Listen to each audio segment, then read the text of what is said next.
Yun mga parts, good day sa inyo. Welcome ulit sa ating channel. So ayun nga, for today's video mga parts, naglinis ako ng CVT ko. Yan. At medyo dito ako pumesto sa maluwang, dito banda sa may taas. Yan.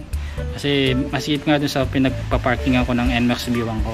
So naglinis ako ng CVT. So 5 years na siya. Ganito na itsura ng wing bell ko. Yan. Nagkukulay ubi na siya. Yan.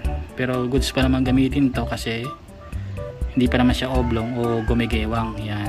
Yung iba kasing mga ibang aftermarket napapansin ko sa ibang mga gumagawa ng video, gumigewang o nawawala sa alay yung pinaka wing bell nila, no? So matibay pa rin talaga yung stock. Yan. Siyempre depende kung anong prepared yung gamitin na wing bell. Yan. Wala naman nagbabawal kung anong gagamitin yung wing bell. Pero subok na matibay talaga yung ganitong stock na wing bell. Yan. So yan, naglinis nga ako mga parts. Tapos yung center spring ko na stock, napansin ko mapagpag na yung belt ko dahil dito yung belt ko almost 1,000 mahigit pa lang naman tinatakbo ng belt na ginagamit ko kasi bago pa yon.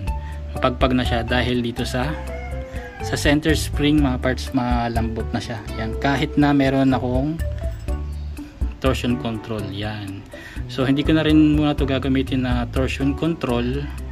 Yan, kasi magpapalit ako ng center spring na 1,000. Yan, 1,000 na center spring. Yan, NCY yan, NCY. Tsaka yung mga nagsasabing madaling masira yung torsion control ng NCY na ganito, hanggang ngayon goods pa naman to. Tapos nandito yung mga bolitas nya. Yun, sharing lang naman to mga parts. Tapos sa flyball naman medyo magbibigat ako, hindi ako magagaan. Kasi na-experience ko kung gumagamit ng 1,000 RPM na center spring, tapos sobrang gaan ng bola nyo o yung flyball nga, ano siya, masyado siyang maangil. Yun ang para sa akin. Na-experience ko na kasi yun, sinubukan ko yan. Tapos pagdating naman sa clutch spring, binalik ko yung stock. Yan, same reason din mga parts. Pag sobrang mataas ang RPM nyo, sabi natin 1,000, nasubo kasi 1,000 na dati, 1,000 ng center spring, 1,000 na ganito na clutch spring, tapos sobrang gaan ng bola nyo, masyado siyang maangil. Yan. Tapos kung ang pulley drive pace nyo, yan, i-stock lang, masyado siyang maangil pag stock lang pero pag mga racing pulley, kasi ang mga racing pulley naman o yung mga kalkalo yung na-degree na ng maayos, yan, dinesign kasi yung mga ganun sa mas mabilis na pag-angat ng belt. Yan, doon design yun mga yun. Pero sa akin stock lang naman yung gamit ko, sa hindi rin naman kalkal yan. Yan, gusto ko rin sana magpakalkal kaso lang medyo mayroon pa tayong nilakad na paggagastusan, so wala pa rin naman akong balak magpakalkal. Okay naman yan kasi traffic lang naman dito sa atin kaya okay na yung stock. Yun nga, nagpalit nga ako ng stock na clutch spring, yan, para hindi siya masyadong maging maangil. Yan sa akin lang mga parts kasi nasubukan ko na yun. Tapos regarding dito sa lining, yan, medyo may kakapalan pa naman siya. Magsi 60k na palang takbo ng NMAX B1 ko. Yan, makapal pa rin siya. Yan, basta ang gamit yung wing bell ay yung stock pa rin. Yan, yung iba kasi mga naka-groove, di ba?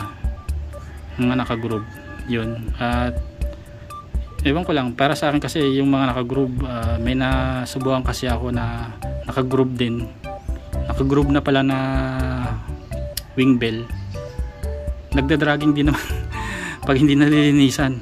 Kaya nagda-dragging yun kasi walang exit yung mga napulbos o yung mga residue, di ba? Tumatambay lang dito sa may gilid. Yan, sa akin naman pag may napulbos dyan, although nagda-dragging pa rin naman siya, pero pag once na ginamit yung NMAX B1 ko, yan, nag-exit sila dito sa butas na ginawa ko. Yan, may butas yan sa gilid. Yan, yan, pero hindi naman totaling nawawala yung dragging, nagle-less lang talaga yung dragging niya. Hindi katulad nung iba na dagdag. Alam niyo naman yung kung sino man na naka-experience ng mga dragging issue, nagle-less lang yung dragging niya. Ayun lang, based lang sa experience ko. Yan, kaya binutasan ko ng ganyan para may exit o may labasan yung mga napulbos na lining. Yan. Ganyan. Yan ang ginawa ko. Kaya binutasan ko ng ganyan. So ayun. So titingnan ko kung magiging magandang takbo niya. Pero tingin ko magiging okay naman. Basta wag lang masyadong magana bola. At hindi kayo nakamatigas na clutch spring. Yun. So yun. Balitaan ko kayo mga parts kung ano magiging outcome nito pag tinry ko mamaya. So ayun lang mga parts. Balikan ko kayo.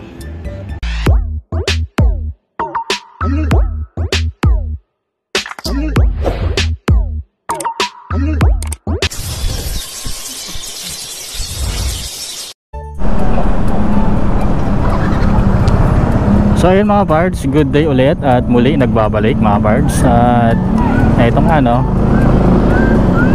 ano na to mga parts, another day. Nasubukan ko na rin naman siya kahapon. Maayos naman siya mga parts.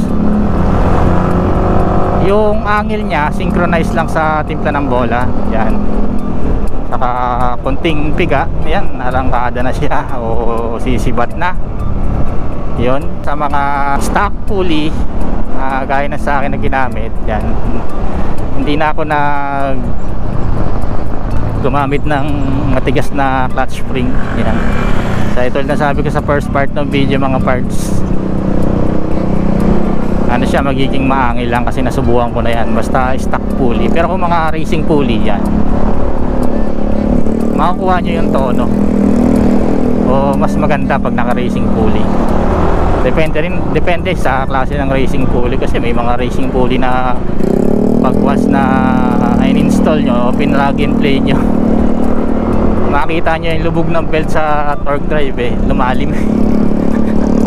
Unlike sa mga stock na katulad ng yung stock na pulley drive base, sakto lang yung lubog nya.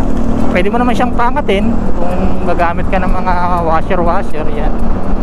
Pero ako, magamit ko 0.5 lang. Kaya medyo umangat lang, 0.5 lang yung inangat. Hindi naman mataas ang angat. Kasi pag ginamitan ko siya ng 1mm, ang lapit na niya, tatama na siya sa may crankcase cover yan.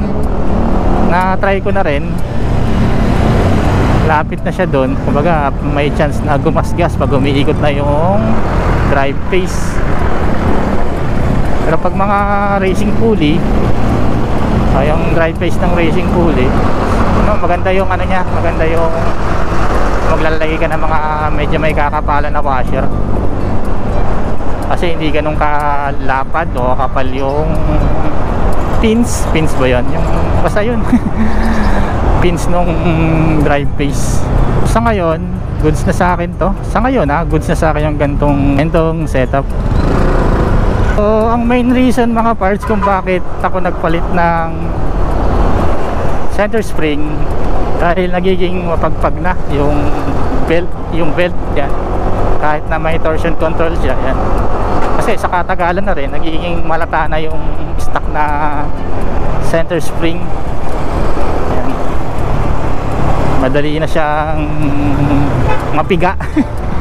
Napaka-easing ipiga na. Dahil pag ipasok mo yung belt yan. At traffic na naman dito at wala nang bago sa traffic dito. Traffic again.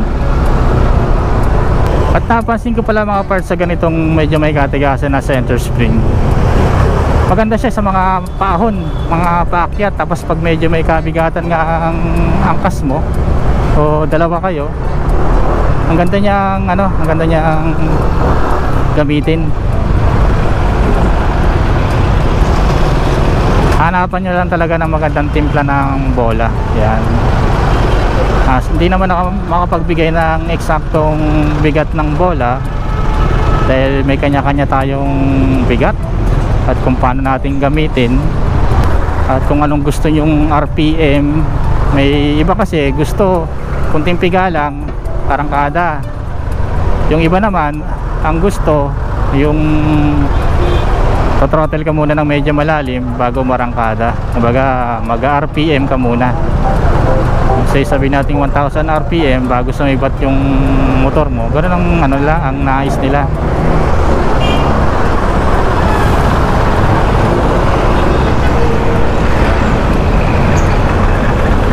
Yung mga ganong setup, maganda rin naman, depende nga sa preference mo o kung ano yung preferred mo, paano ka pumiga ng throttle pagdating sa mga scooter.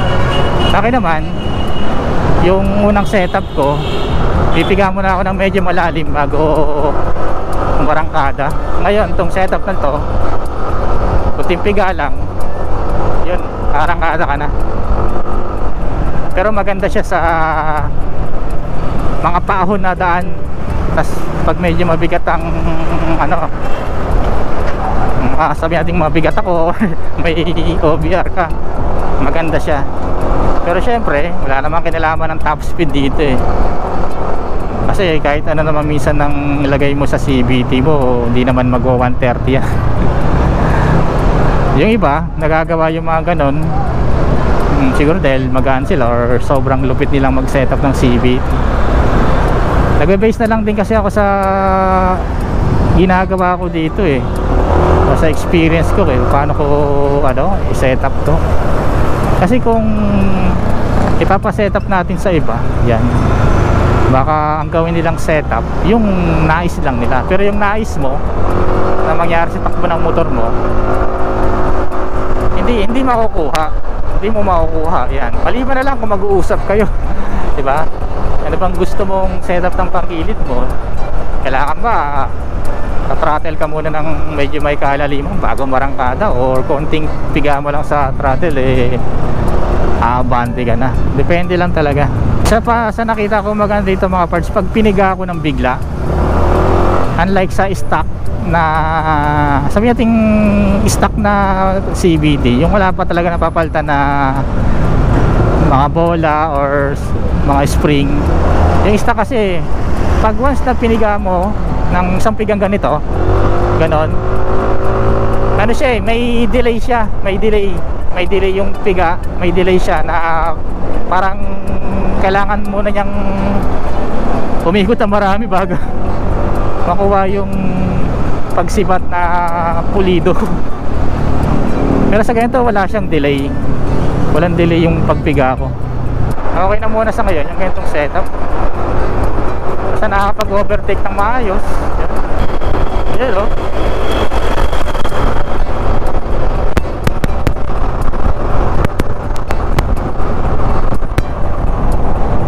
Meron siyang sapat na lakas para daling ka banda ron. Yung takbo nito, haba nito. Pag mga ganyang mga kalalaki, hindi ako pumoposisyon talaga sa bandang kanan dun eh, oh. Sana pagpakurba pagdating sa dulo, kasi may chance na bumaliko siya eh, no? Maipit ka dun, nandun ka nakapayo sa may ano, may chance na maipit ka banda ron eh. Kaya dito lang ako. Ano, kasi ano, bumabalik ko yan eh. Oh, mas malaki yung kinakain niyang ano eh, kinakain niyang pwesto, kaya delikado.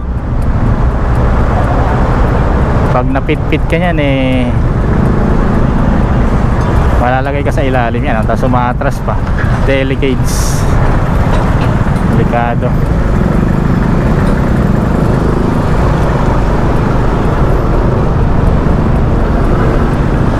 Sige, oh sige, akala mo may rason kung bakit humihinto ako, hindi yung basta-basta akala mo kasya ka na dyan.